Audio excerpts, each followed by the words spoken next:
어쩔 수 없이 우리가 또 제설제를 뿌릴 수밖에 없는 현실이고요. 하지만 우리가 또 제설제를 함부로 뿌리는 건 아니고요. 네. 또 온도에 따라 노면 온도를 측정을 해서 적정량을 저희가 살포하도록 기준을 만들어놔서 네. 또 적정량을 살포하고는 있습니다. 네. 네. 그럼에도 불구하고 블랙아이스가 발생될 수가 어쩔 수가 있잖아요. 없죠. 맞아요, 이거는. 맞아요. 어떻게 해야 될까요, 그러면? 이거는 저희가 할 게 아니잖아요. 왜 저희한테 그러세요? 제가 뭔가를 할 수 있을까요?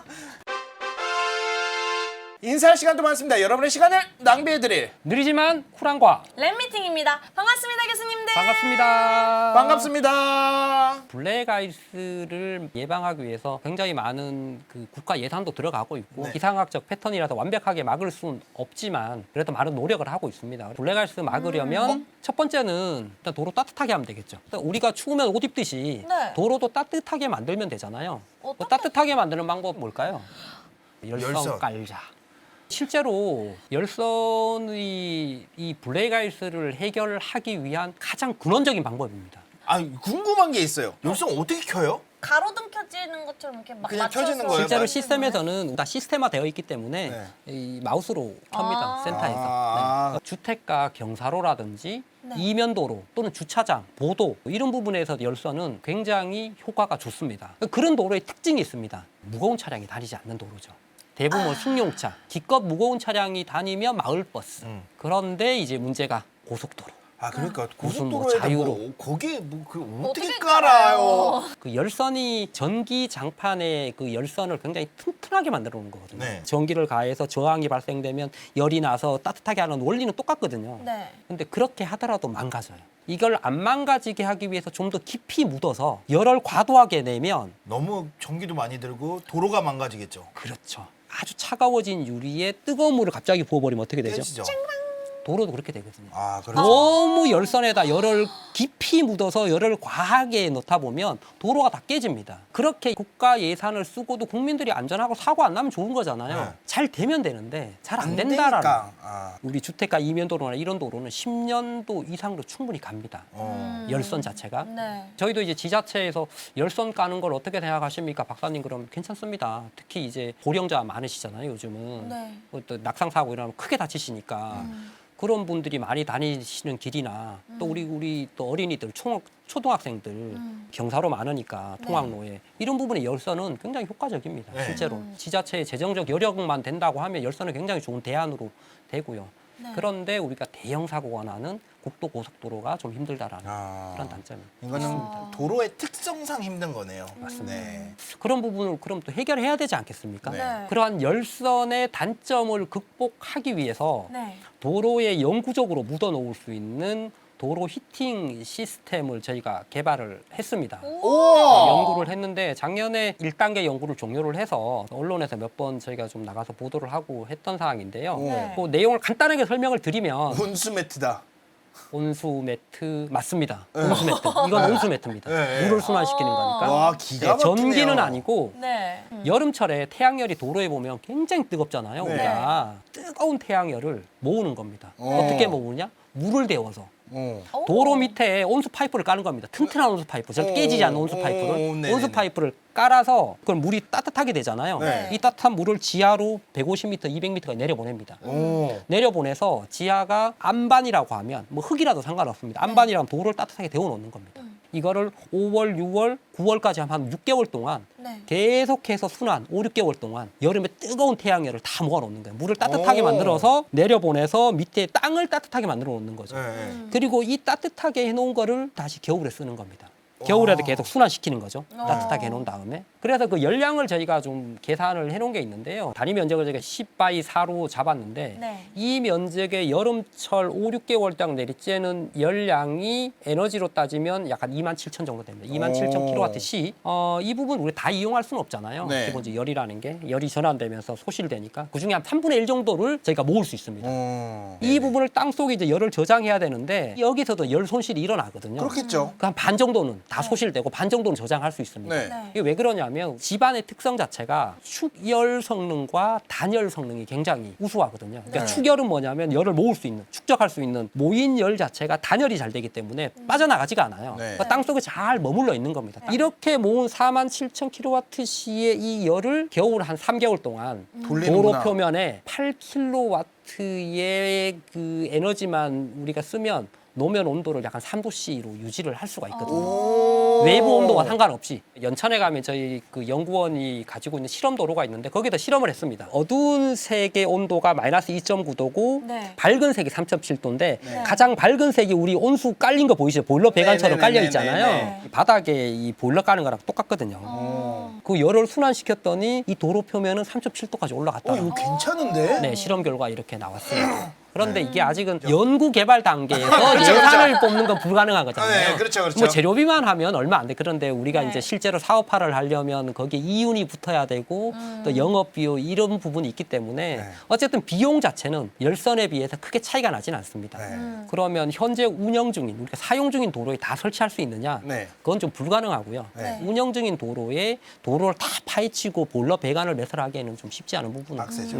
있습니다. 이러한 저희가 개발한 시스템과 굉장히 유사한 시스템을 실제 교량에 설치한 사례가 있습니다. 오. 네. 여기 이제 스위스 사례인데요. 네. 스위스가 보면 우리보다 지형적 여건이 더 안 좋거든요. 산이 높고 해서 교량이 굉장히 많거든요. 네. 스위스의 긴 교량에 네. 우리가 개발한 것과 유사한 시스템을 설치를 했습니다. 네. 설치를 해놓고 온도를 측정한 거예요. 네. 파란색이 대기 온도, 빨간색이 노면 온도입니다. 아, 근데 일정하게 유지가 되네요. 일정하게 유지되죠. 와. 네, 온수가 계속 돌아가니까. 그것도 0도씨 이상으로 일정하게 일정 유지가 정도 되네. 시상으로 네. 계속 유지가 되죠. 오. 네, 이게 이제 증명이 됐다라는 겁니다. 그래서 우리나라에서 이런 기술을 도입하면 좋겠다라고 해서 실험도로에서 1단계 이제 실험이 우리가 완료가 된 거고요. 실제 이제 현장에 설치를 한번 해봐야겠죠. 아, 근데 이런 연구라도 해주시는 게 너무 감사한 것 같아요. 이거는 진짜 우리를 우리의 살- 목숨을 지켜주는 연구들인 맞아요, 거잖아요, 사실은. 맞아요. 도로를 따뜻하게 하는 데는 너무 많은 에너지가 소요되거나 돈이 많이 들잖아요. 네. 일단 따뜻하게 만드는 것 자체가. 두 번째는 내가 0도씨 이하에서도 얼음이 안 얼게 어는 점을 낮추면 되겠죠. 제설제 살포하는 겁니다. 아. 많이 보시죠. 근데 환경적으로 악영향이 너무 심하고 수목에 안 좋은 영향이 있지만 그래도 우리가 항상 또 현실은 밸런스를 맞춰야 되니까 네. 그래서 어쩔 수 없이 우리가 또 제설제를 뿌릴 수밖에 없는 현실이고요. 하지만 우리가 또 제설제를 함부로 뿌리는 건 아니고요. 네. 또 온도에 따라 노면 온도를 측정을 해서 적정량을 저희가 살포하도록 기준을 만들어 놔서 네. 또 적정량을 살포하고는 있습니다. 네. 네. 그럼에도 불구하고 블랙아이스가 발생될 수가 어쩔 수가 있잖아요. 없죠. 맞아요, 이거는. 맞아요. 네. 어떻게 해야 될까요, 그러면? 이거는 저희가 할 게 아니잖아요. 왜 저희한테 그러세요? 제가 이거 뭔가를 할 수 있을까요?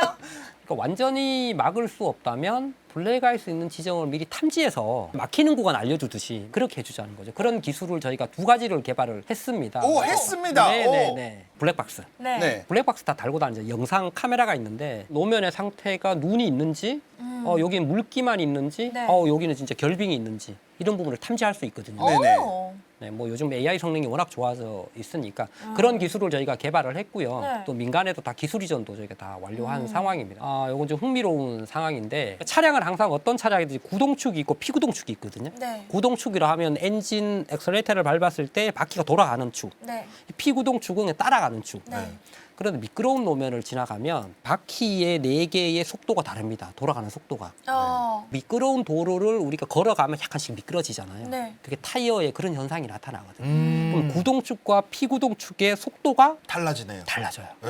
실제 그 마른 노면에서 조금씩은 달라요. 미세하게는. 뭐 그런데 그런 이 차이가 미끄러운 노면에서는 임계값을 넘어가게 됩니다. 아, 그렇죠. 어느 정도까지는 오차 범위, 허용 범위인데 맞습니다. 이 허용 범위를 넘어가면 이상하다. 맞습니다. 아. 네. 이렇게 해서 미끄러운 노면을 탐지를 하면 모든 차량이 커넥티드 돼 있잖아요. 네. 다 우리가 내비게이션도 센터에서 받고 차와 차끼리도 통신을 하고 모든 차가 다 커넥티드 돼 있으니까 네. 이 정보를 우리가 센터로 주거나 뒤에 차량한테 주자. 오.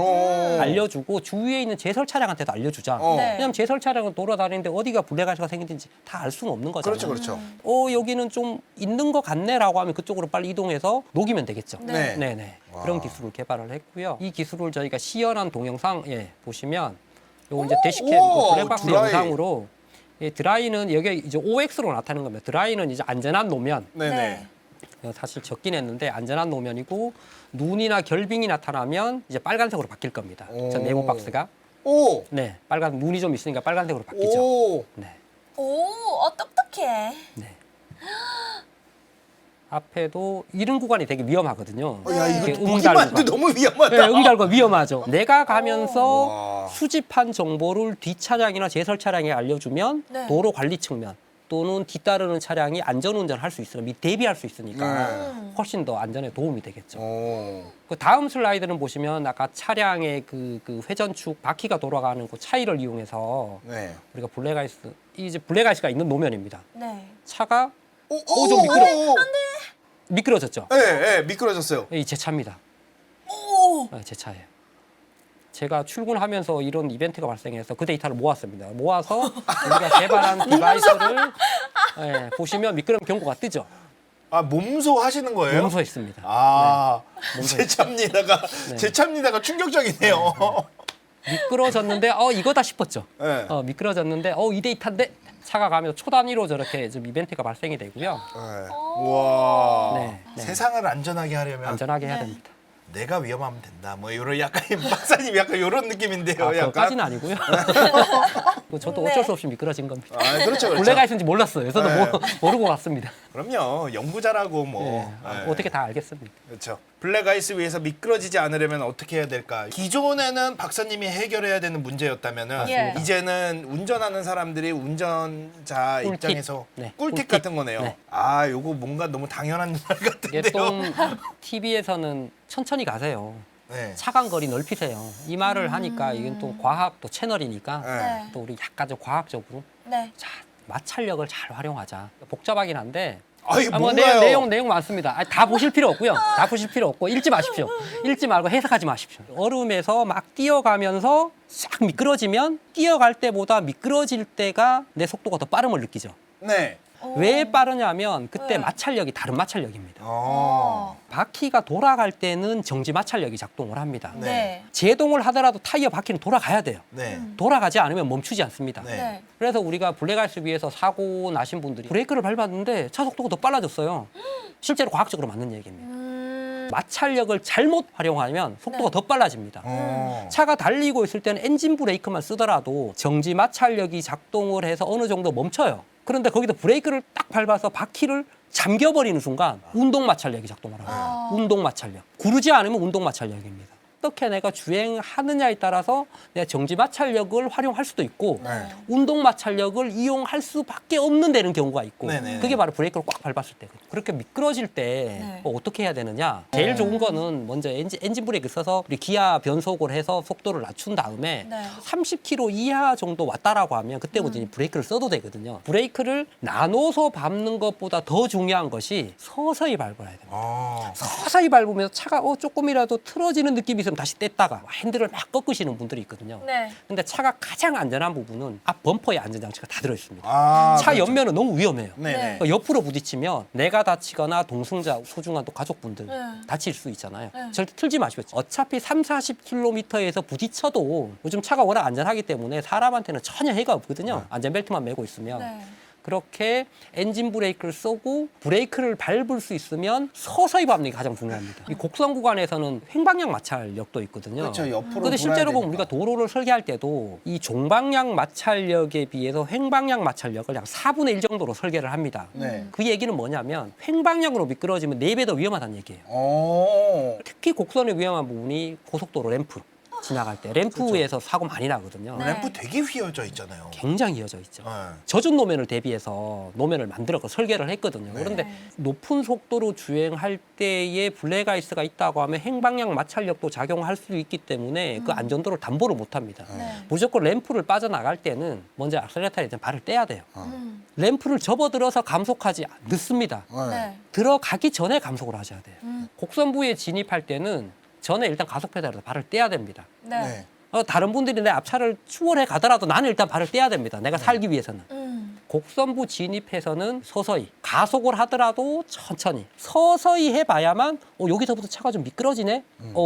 안 돼, 요 이상 밟으면 안 되겠다라고 해야 되거든요. 네. 곡선부 진입 후에는 감속을 하더라도 가속을 하더라도 서서히 해라. 네, 서서히 해라. 다시 한번 말씀드리면 나눠서 하는 것보다도 서서히 하는 것이 더 중요합니다. 네. 그러면 뭐 내가 기상 정보를 보는 것도 좋고 다 좋은데 네. 블랙아이스가 있는 걸 나한테 알려주면 안 돼? 내가 급한 날도 있잖아요. 네. 있나요? 없나? 있어요? 있겠죠. 이 슬라이드를 만들었다는 얘기는 어? 있으니까 만들었겠죠. 네네네. 다음 슬라이드 한번 보시죠. 300m 앞에 결빙 위험 구간입니다. 이거 들었어요. 들으셨죠? 고속도로에 예. 설치된 진짜 블랙아이스 있는 장치가 겁니다. 도로 상태를 분석해 저 소리를 무시했어.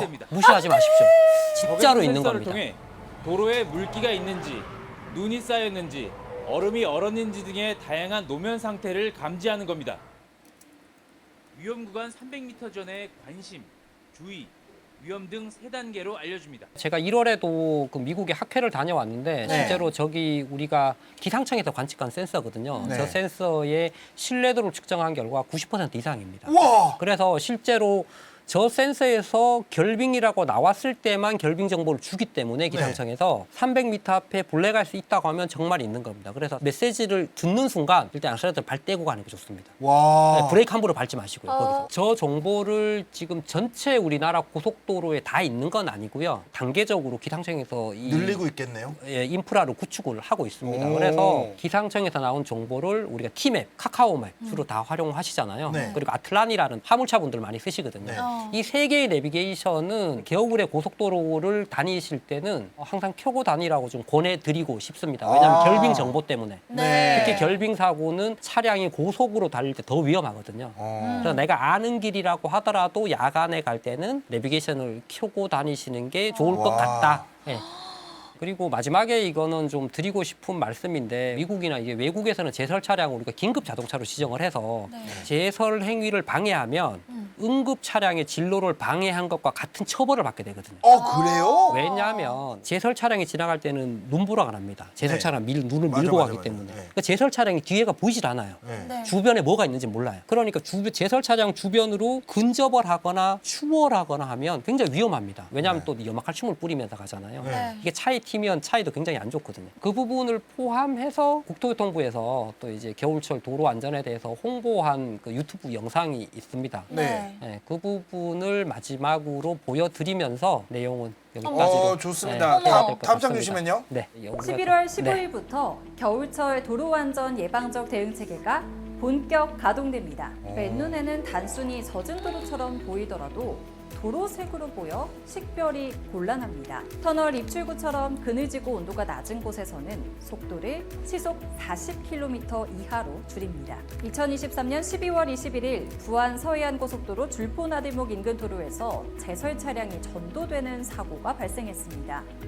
제설 차량을 앞지르려던 SUV 차량이 미끄러지면서 제설차를 충격해 사고가 났고 이로 인해 고속도로는 마비 현상이 발생했습니다. 도로 위로 뿌려지는 제설제로 시야에 제한이 생기는 제설 차량 주변은 더욱 주의를 요합니다. 제설 차량이 보일 경우 천천히 감속 운행하고 고속도로 마비를 예방하기 위해 제설 차량은 절대 추월하지 않습니다. 겨울철 도로 안전을 위해 운행하는 제설 차량. 이제는 제설 차량과의 안전거리를 주의해 주시고 블랙아이스는 도로색과 같아 식별이 어려우니 도로 살얼음 상습 발생 지점에서는 항상 조심, 또 조심하셔서 안전운전 하시기 바랍니다. 좋네요. 제가 말씀드리는 것보다 훨씬 더 목소리가 좋으셔서 네. 이런 얘기를 왜 그동안 많이 했는데 무심코 넘긴 걸까요? 저는 이런 전반적인 얘기를 어디서 많이 듣지를 못했던 것 같아요. 솔직히 말하면.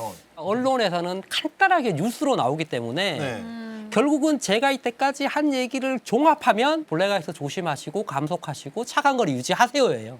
그렇죠. 네, 그게 핵심이니까 언론에서는 그 얘기만 나오는 건데 네. 왜 감속을 해야 되는 건지 네. 언제 감속을 해야 되는 건지 네. 어떤 위험 징후가 있는 건지 이런 자세한 얘기를 다루질 않으니까 네. 그래서 랩미팅 채널이 있는 거 아니겠습니까?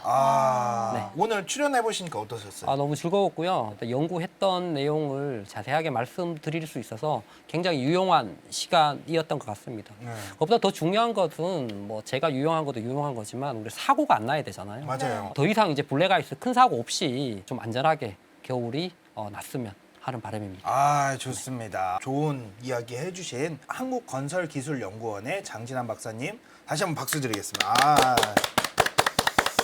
인사할 시간도 많습니다. 여러분의 시간을 낭비해드릴 느리지만 쿨한 과학. 랩미팅이었습니다.